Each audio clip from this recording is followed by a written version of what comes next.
rais, kuna mjumbe kapita hapa kasema, yani ngome ni nyepesi tu. Hofu ni nini kwenda kumweka Lissu kule ndani? Wewe kama unasema ulishinda kwa zaidi ya 95%, leo naogopa nini kwenda kumweka mtoto wa mwanamke wazio kwenda kumweka magereza mpaka leo? Hana kosa. Hofu ni nini? Simweke mpira mezani hapa. Huku pembeni huyo mama, huku pembeni Mheshimiwa Lissu. Alafu ngoma ipigwe hapo katikati. Si hao polisi watakuwepo? Yaani kwenye nchi hii kuna polisi wangapi?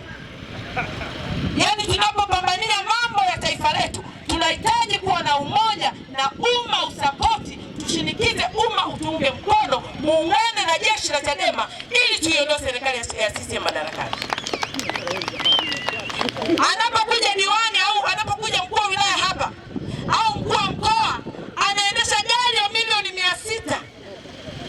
Yaani mkuu wa wilaya anakuja anaendesha gari ya milioni 604. Ni kodi zetu zile. Kuna mama anakufa hospitalini kwa sababu hakuna damu. Kuna watu wamejifungulia njiani wakapoteza maisha. Wanaume mko hapa, mnaendelea kuiogopa serikali, mnatuumiza kina mama, tunakufa kabla ya wakati. Unaweza ukaona haikuhusu kwa sababu hujawahi kufiwa wewe.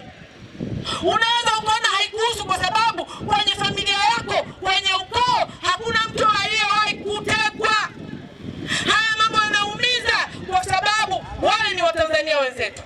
Hatutaacha kusema, hatutaacha kukemea serikali hii. Utekaji ambao umeendelea katika taifa hili unatisha na unaumiza. Peoples, mko tayari kuungana na jeshi la Chadema?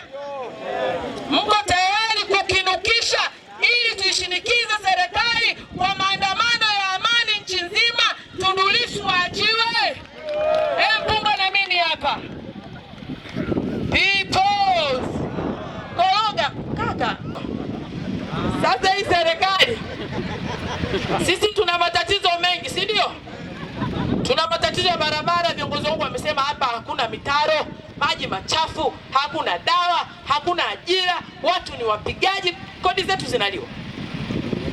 Lakini serikali inakuja kuleta propaganda eti ukishikwa bega eti zinapotea. Sisi tunahitaji maji masafi, tunahitaji dawa, tunahitaji kutibiwa bure kina mama wajawazito. Hatuhitaji propaganda za kipuuzi zinazotuua kabla ya wakati. Piga ngome hewani.